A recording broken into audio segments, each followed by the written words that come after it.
¿cierto? Entonces tú estás trazando una línea aquí a la mitad.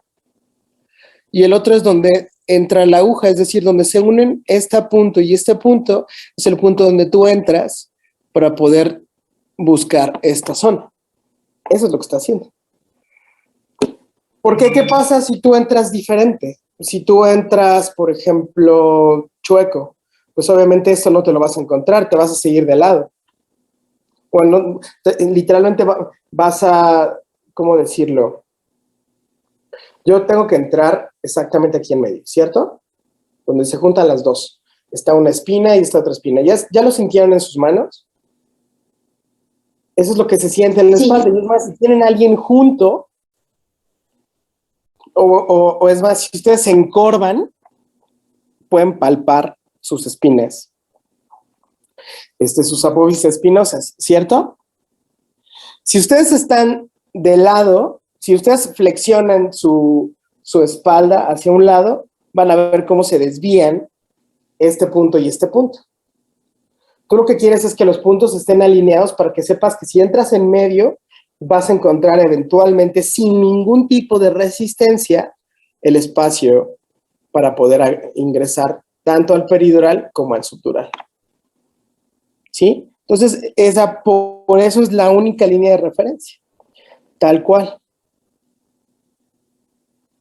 ¿Mejor? Sí, doctor, gracias. Y ya, mi última pregunta. No. ¿Cuál última pregunta? Ni madres, las que quieras. En el video había dicho, bueno, que sacaba y metía mucho la aguja y dijo que eso estaba pues mal porque, o sea, estaba mal pues. Entonces, ¿qué se hace si no está entrando y tratan de sacar y meter? Se saca completamente. Y fíjate, aquí viene la explicación, es una muy sencilla. ¿Qué pasa si yo no entro de una forma como, digamos, orgánica y natural? Si yo estoy pegando, si yo de repente la aguja no avanza, es porque le estoy pegando, ¿ya viste? Aquí. ¿Ya viste? Es decir, si yo le pego aquí, ¿voy a avanzar? O si yo le pego acá. O si de repente, para pegarle al cuerpo, tendría yo que atravesar la médula, ¿cierto? Entonces, si yo meto de más la aguja, pues está peligroso. Pero, por ejemplo, ¿qué pasa si me sigo de lado? O si avanzo y de repente estamos diciendo que por ahí de unos 6 centímetros yo ya me encuentro el espacio peridural. ¿Qué pasa si la aguja que mide 11 centímetros, de repente,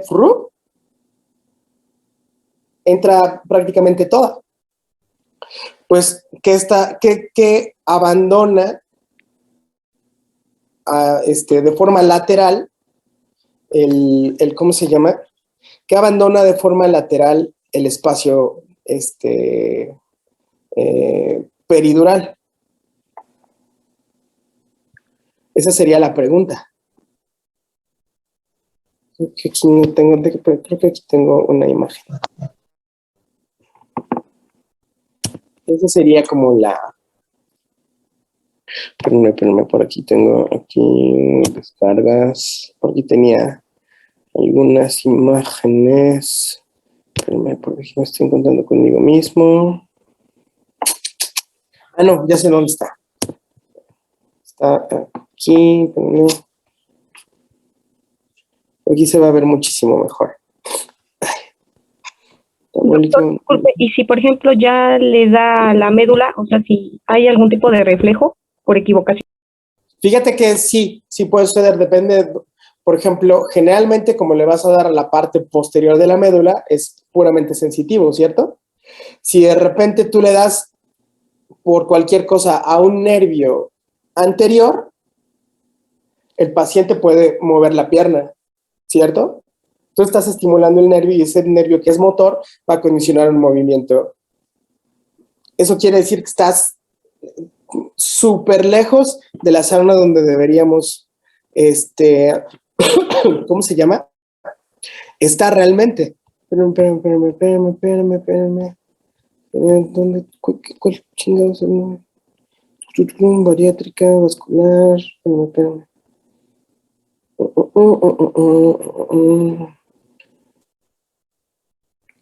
Acá, fíjense. Aquí tienen tiene unas imágenes bonitas. Fíjense. ¿Ya viste? Déjenme hacer esto más grande y jalarlo para acá. ¿Qué es lo que está sucediendo?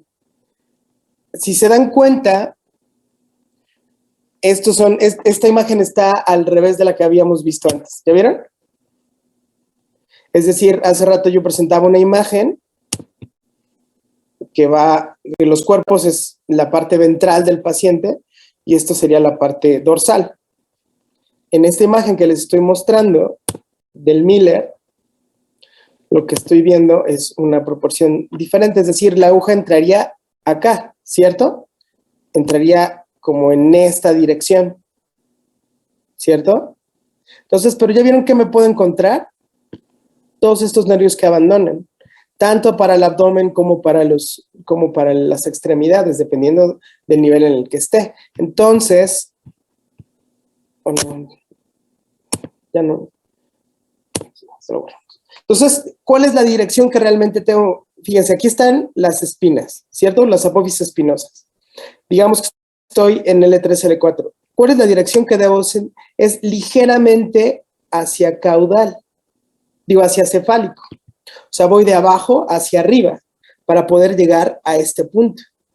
Y obviamente, por ejemplo, aquí se ve el final, ¿sí? El filum terminal e interno, es decir, donde termina la médula, para poder llegar. Entonces, es esto. ¿Sí? Sí, doctor, gracias. ¿Sí, mejor?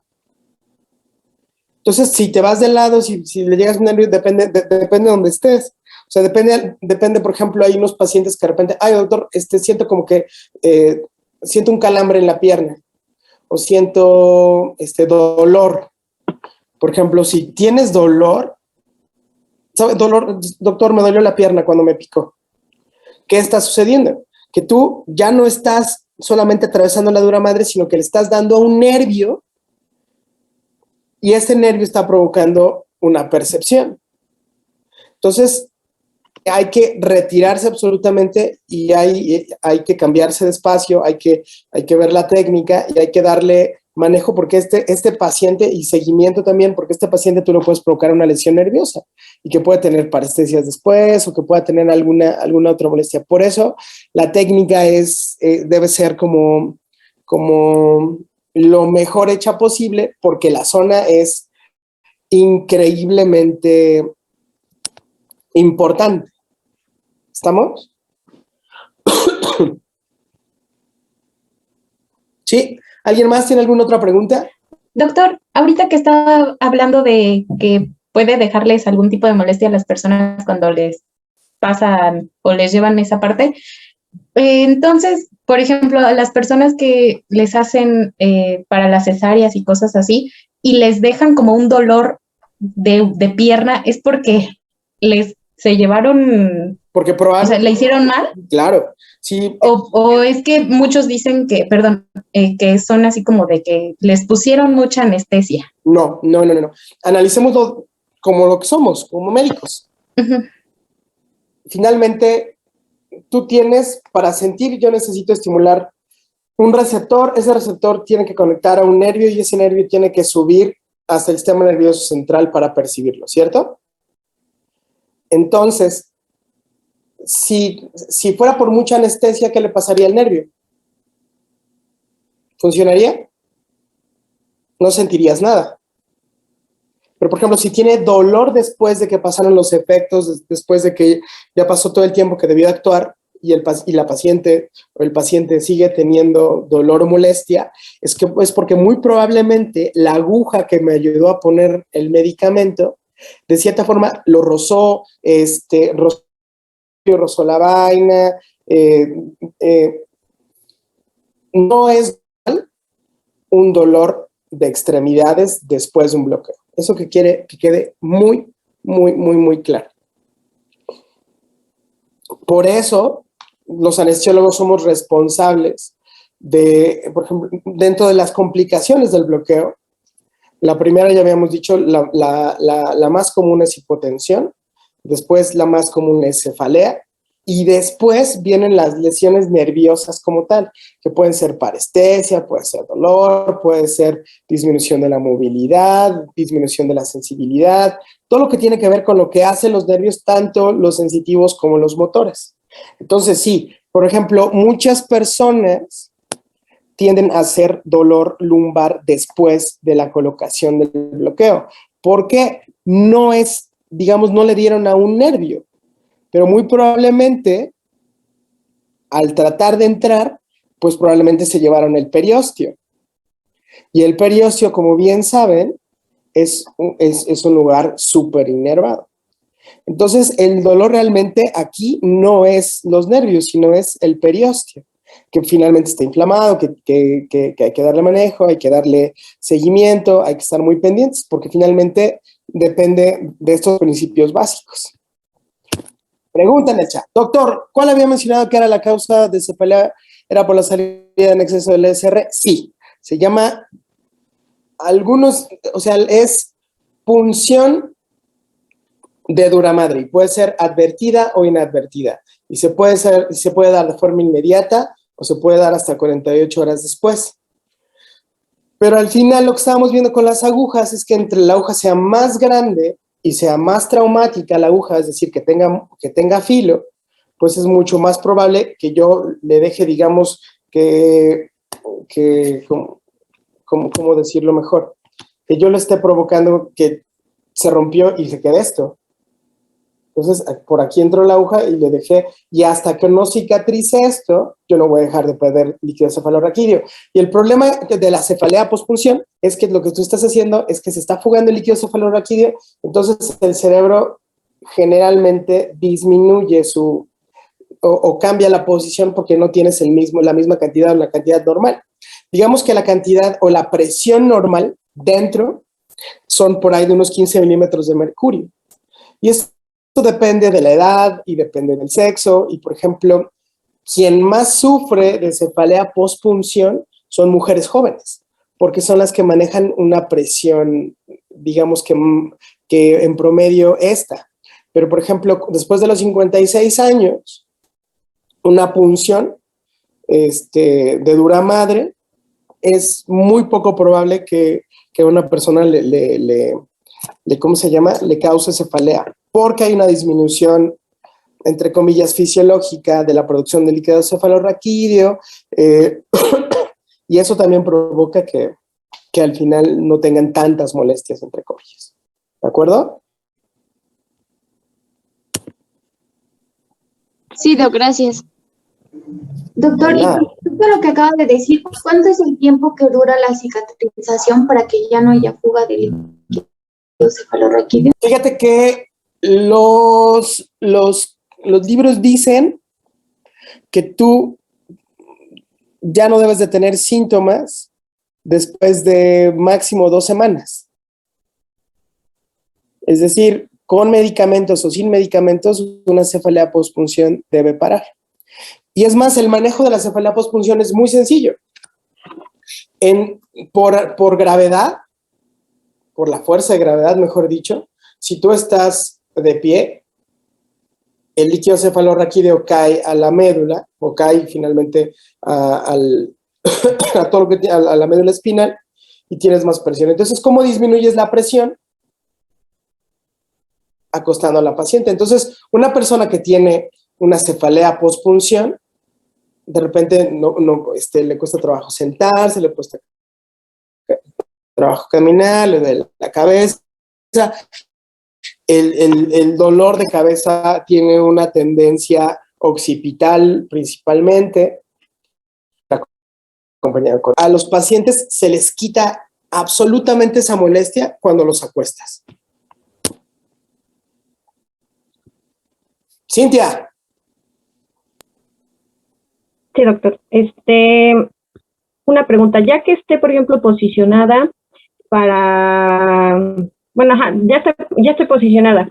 La mezcla del anestésico con el líquido cefalorraquídeo, ¿se tiene que esperar alguna coloración o solamente es ver el torbellino que mencionaba y ya puedo empezar a pasar el fármaco, o tengo que esperar ir mezclando y pasando, doctor. No.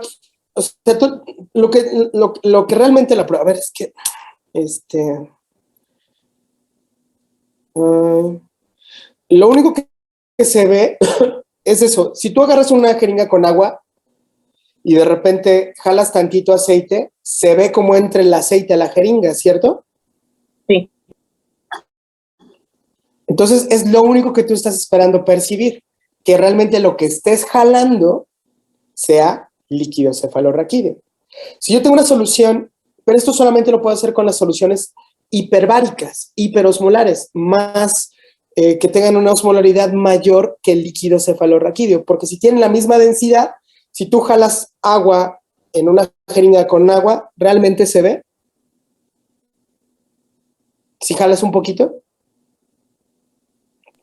O sea, No. es muy difícil que tú percibas exactamente, porque tienen el cefalorraquídeo y el medicamento, tú solamente al jalarlo poquito, tú te das cuenta que se están mezclando. Entonces, ese es un signo que, ¿cómo se llama? Que tiene un nombre en específico que dentro de la dura madre y es prudente en este momento aplicar el medicamento. No necesitas mezclar. De hecho, se recomienda no estar metiendo y sacando el signo.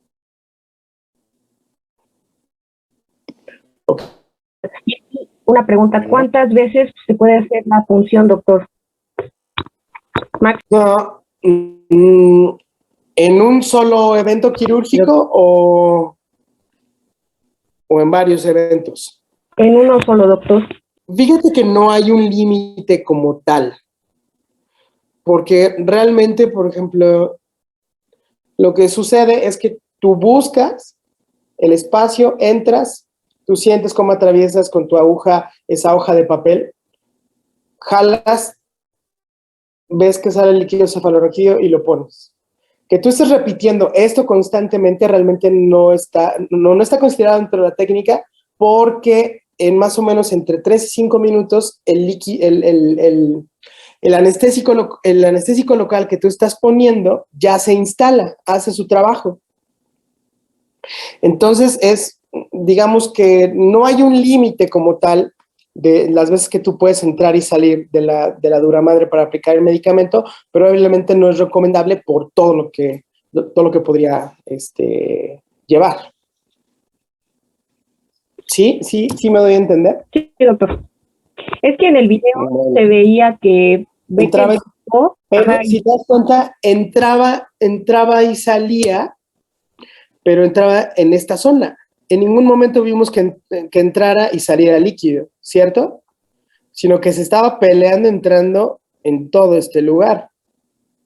Pero realmente él nunca atravesó directamente esto. Por ejemplo, yo tengo una variación de esa técnica en la cual pongo una aguja amarilla aquí, en la misma dirección que iría mi aguja de anestesia.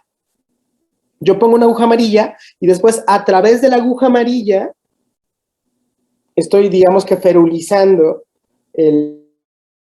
para que pueda entrar sin que arrastre cosas y que tenga una mejor posición, porque se dieron cuenta cómo se doblaba y cómo se movía muchísimo la aguja cuando él estaba tratando de entrar.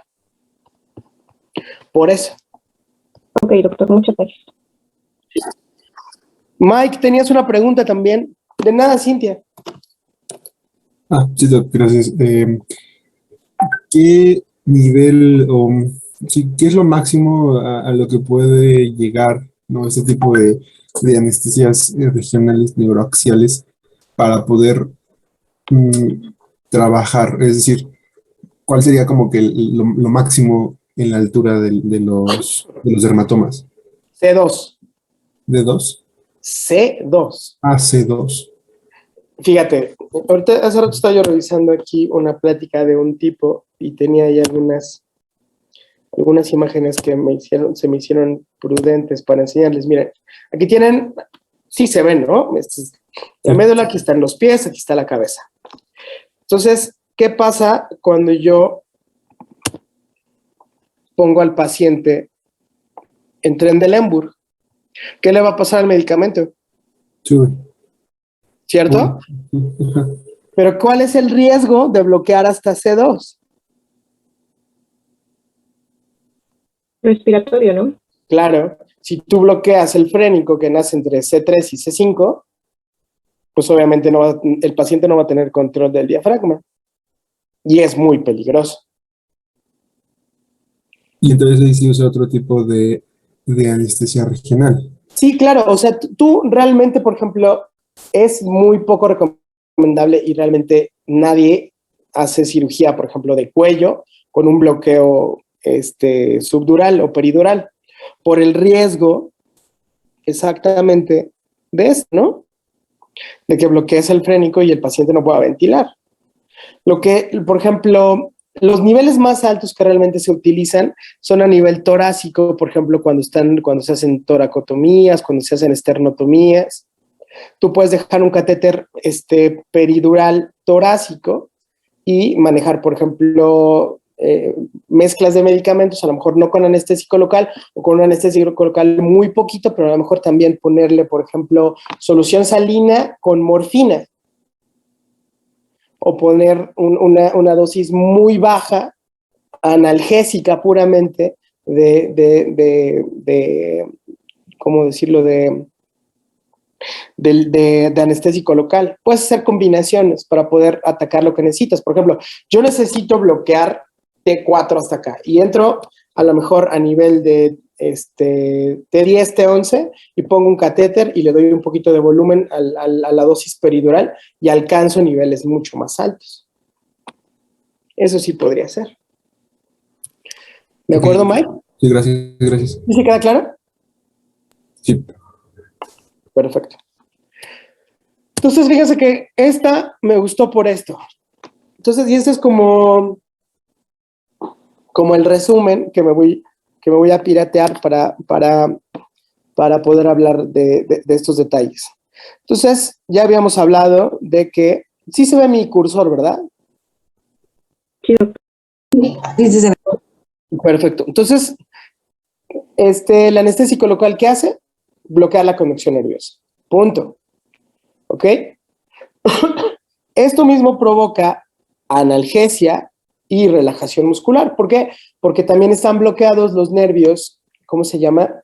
Los nervios motores y sensitivos. Obviamente hay pacientes que después de un bloqueo todavía pueden mover ligeramente las extremidades, pero no con la misma fuerza. ¿Por qué?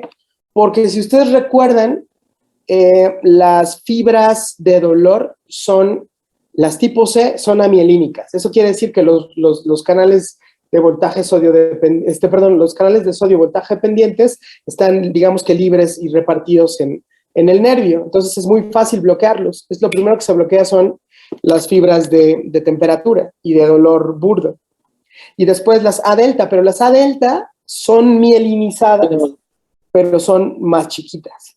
¿Se acuerdan cómo se clasificaban las fibras? A, alfa, beta, alfa, beta y C, ¿cierto? Y del otro lado era A, B o C. AB significa mielinizadas, C sin mielina. Entonces, si yo tengo una fibra C, es una fibra delgadita que no tiene mielina y es muy fácil bloquear. O sea, es muy fácil ponerle anestésico local. Pero las fibras más gruesas, que son las A alfa, que son las motoras, son las que más trabajo les cuesta ser bloqueadas. ¿Por qué? Porque la cantidad de canales voltaje dependientes están todos agrupados en los nódulos de Rambier. Y si, por ejemplo, yo tengo en una micra cuadrada 40 receptores, 40 canales de voltaje dependientes en una fibra C, en una fibra A delta tengo hasta 12,000 en un nódulo de Rambier. Por eso el bloqueo motor es el final, pero aún así se logra. Y es algo que, por ejemplo, el día que quieran ir al hospital, lo podemos ver cómo se va instalando el bloqueo. Como yo lo primero que puedo modificar es ver el nivel al que está bloqueado, pero el paciente todavía se puede mover, tiene cierta movilidad y va a pasar estos 3-5 minutos y el paciente de repente, no, doctor, ya no puedo mover las piernas, no lo puedo levantar. Hay una prueba clásica para ver si el bloqueo ya está instalado cuando se le pide al paciente, por favor, levante su pierna sin doblar la rodilla, y de repente, si le acabas de poner el medicamento, lo puede hacer más o menos, pero cuando ya esté instalado es prácticamente imposible que lo haga. Entonces, por eso también hace relajación muscular el bloqueo. Ahora, ya habíamos dicho, ¿no?, que la neuroaxial tiene que ver con todo el eje que lleva la información desde la médula hasta el sistema nervioso central, y que puede ser peridural o epidural, es lo mismo, y puede ser raquídeo-espinal, y algunos incluyen también la anestesia caudal, que es entrar a nivel del sacro y entrar desde abajo para dejar el medicamento. Se hace muy comúnmente en niños muy chiquitos, pero también se puede hacer en adultos. Entonces, esa es la anestesia neuroaxial. ¿Cuáles son las contraindicaciones? La primera contraindicación absoluta, que el paciente no lo permita. Si yo le digo, señora, le vamos a quitar, le vamos a hacer su OTB. Lo ideal para usted, porque está normal, porque está joven, bla, bla, bla, bla, bla, bla, es anestesia regional. Me dice, no, doctor, no quiero. Puedes convencerla, pero si la paciente dice no, el paciente dice no, los papás del paciente dicen no, no lo puedes hacer. Esa es una contraindicación absoluta. ¿De acuerdo?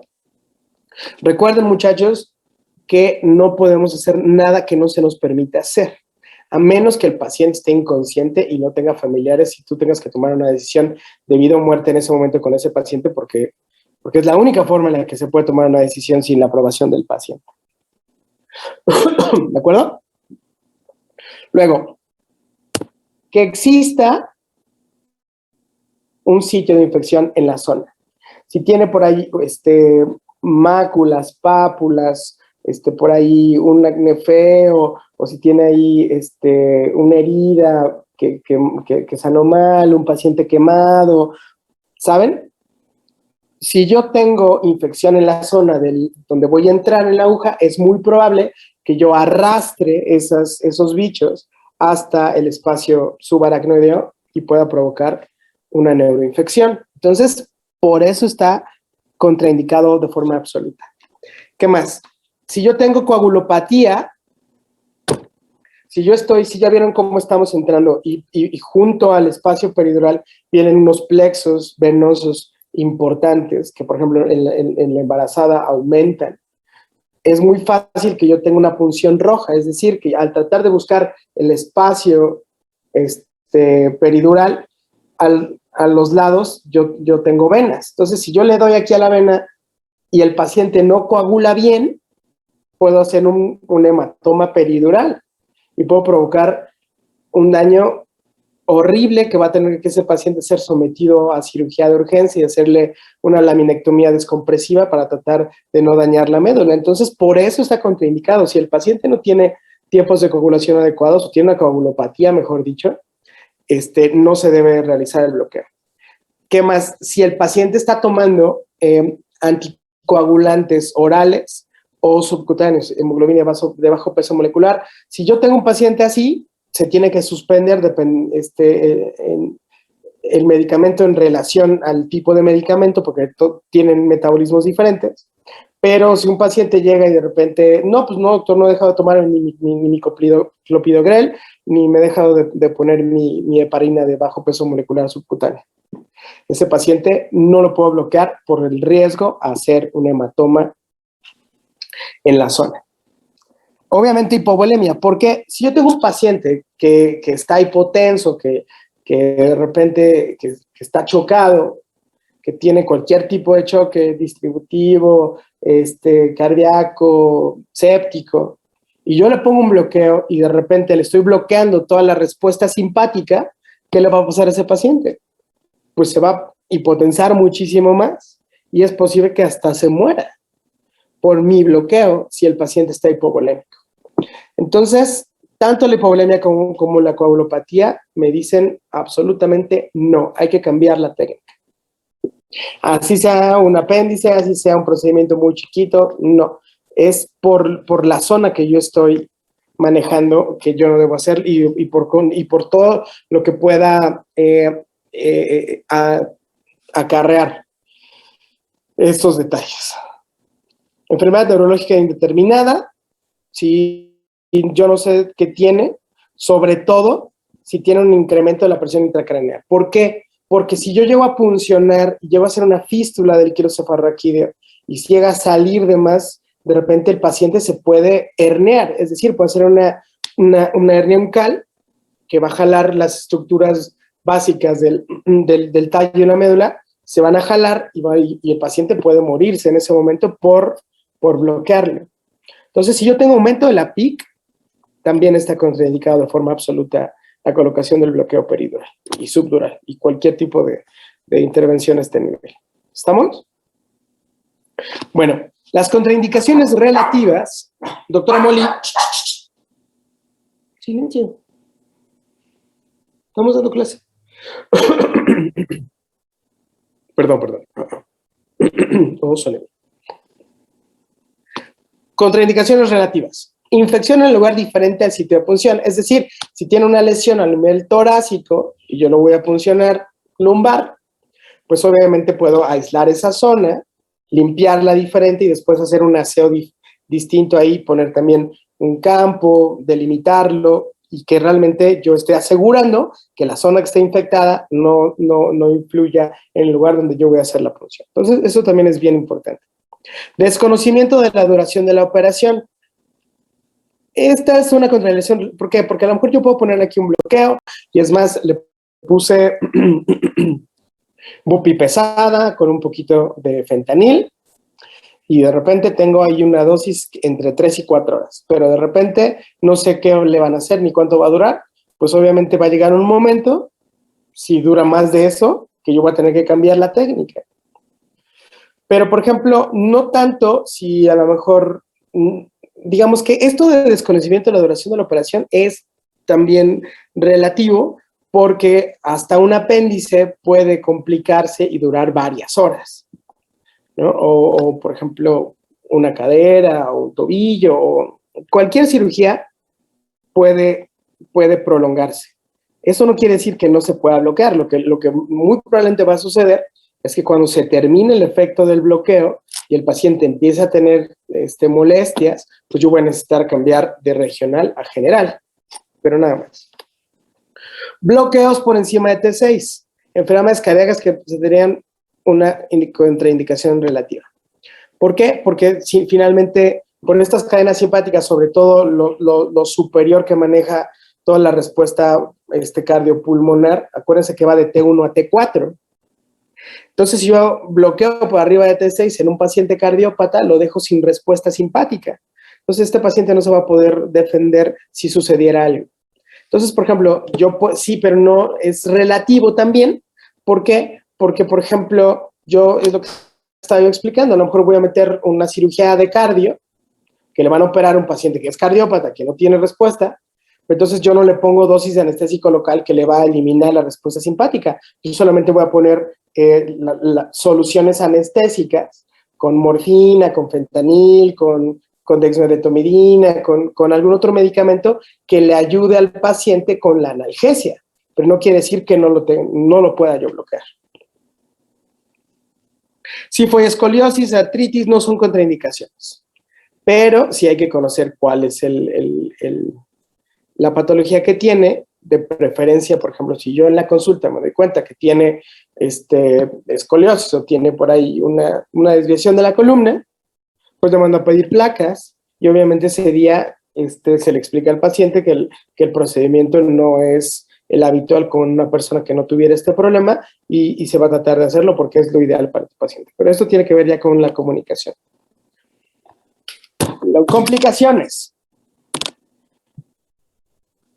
Cefalea de pospunción, ya habíamos hablado de esta, y el bloqueo simpático. Y este bloqueo simpático puede causar principalmente hipotensión, pero esta hipotensión a su vez puede condicionar también bradicardia. Acuérdense que un corazón vacío, un corazón que no se llena bien, tiende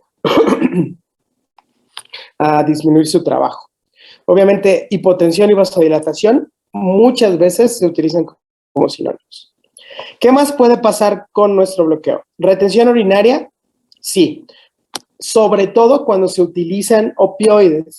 ¿Se acuerdan que habíamos dicho que los opioides influyen en el vaciamiento de la vejiga y en el movimiento de las tripas. Por eso, entonces, los pacientes, sobre todo los que tienen, que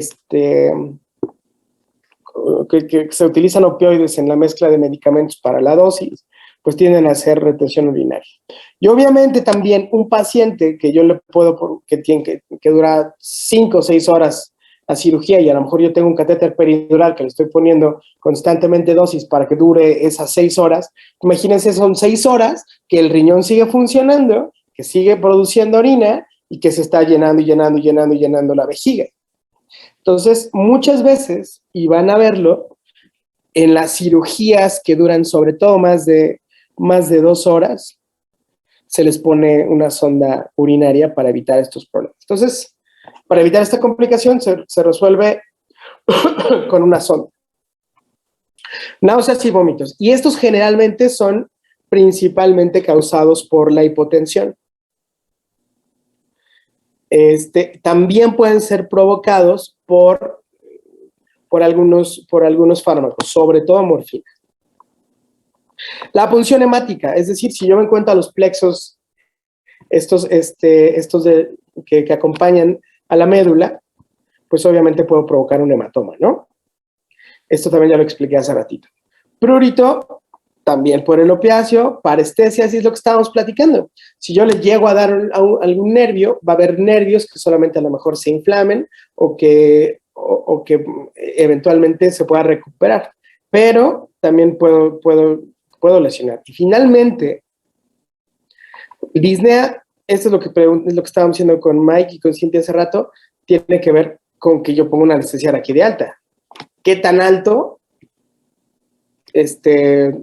A nivel de donde nace el diafragma. Bueno, donde nace, perdón, no el diafragma, sino donde nace la salida del nervio frénico. Y obviamente, infección. Si no se tiene un cuidado adecuado con, por ejemplo, todo esto que estaba haciendo aquel que me cayó mal, que tenía el pinche cubrebocas hasta aquí abajo, que no puso un campo, que todos son datos que pueden contribuir a una neuroinfección. Y obviamente esto es hiper complejo. ¿De acuerdo? Por acá. Entonces, fíjense.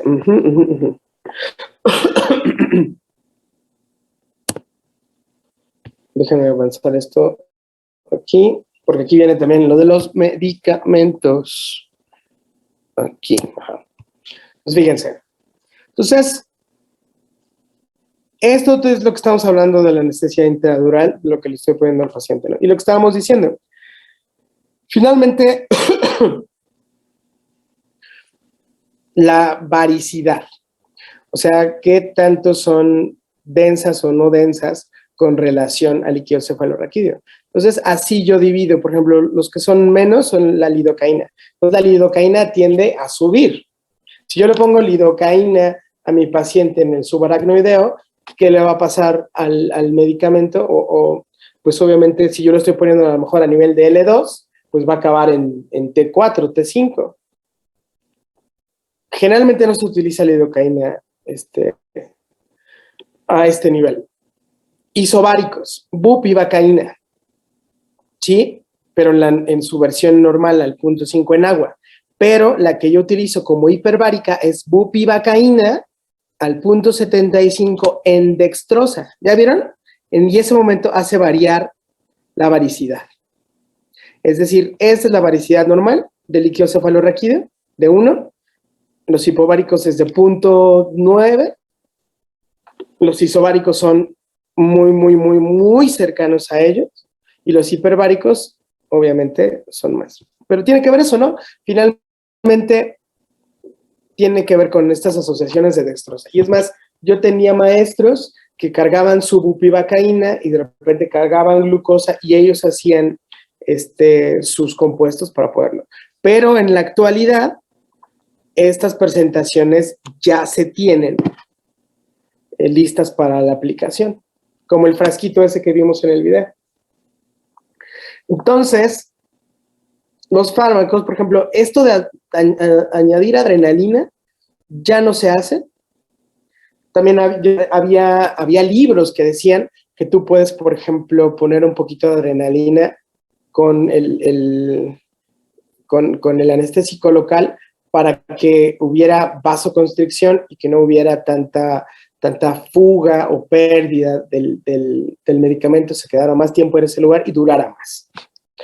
Ya no se hace porque no hay una dosis consensada de adrenalina. Por ejemplo, como lo aplicaban los maestros, es que agarraban una jeringa de 5, cargaban el centímetro que viene 1 miligramo de adrenalina y lo tiraban. Entonces, dentro de la jeringa se quedó un resto. ¿Cuánto? No sé. Y con eso cargaban su medicamento y lo aplicaban. ¿Están de acuerdo que es una técnica que a todas luces debe ser erradicada? En algunos lugares se sigue practicando, pero ningún anestesiólogo que se digne a hacerlo, ni que también lea un poquito, se va a arriesgar a hacer una técnica que está poco descrita y que puede causar muchos daños. Es lo que habíamos dicho. Y complicaciones, de esto ya habíamos hablado, la cefalea, la administración errónea del anestésico local, intradural o intravascular. Si es intravascular, es muy peligroso, sobre todo si es bupivacaína o ropivacaína, porque puede provocar arresto cardíaco o puede provocar convulsiones. Traumatismo directo de la médula por encima de L2, es decir, que tú le llegues a dar un llegue a L2 si estás entrando demasiado, también es peligroso. El absceso epidural, que tú estés arrastrando bichos y que puedan complicar esto. El hematoma ya hablamos y el bloqueo simpático es lo que estábamos diciendo, que es lo que provoca la hipotensión.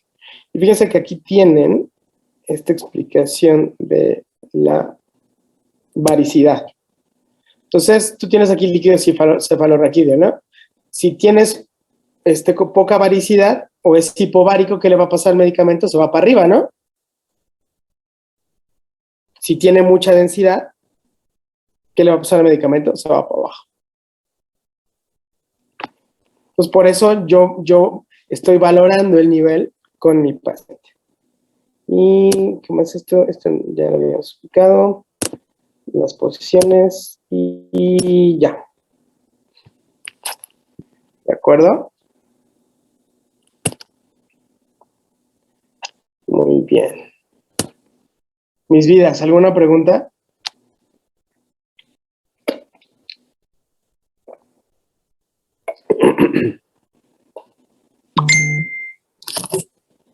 ¿No? ¿Todo bien? Doc, no, yo sí tengo una pregunta, Doc. Pues pregunte. Respecto a, nos había mencionado, por ejemplo, que podíamos utilizarlo en una cole, ¿no? Entonces, sí, o sea, también incluía lo de la varicidad, pero también la posición de Trendelenburg, ejemplo. Entonces, posteriormente, si se cambia de posición el paciente, ¿continuaría ese efecto solo por la varicidad y ya no con la posición? Sí, fíjate. Tú pones tu bloqueo, ¿cierto? Entonces, y lo pones lumbar porque es lo que, ¿cómo se llama? Lo más seguro. Pero como es una dosis subaracnoidea, tú lo que quieres hacer es ponerlo con la cabeza hacia abajo y las patas arriba para que la varicidad me ayude a llegar a un nivel prácticamente de T6 y que puedan trabajar aquí en el, ¿cómo se llama? Aquí. ¿Cierto? Es decir, tú dejas el bloqueo hasta acá para que puedan trabajar aquí sin problemas.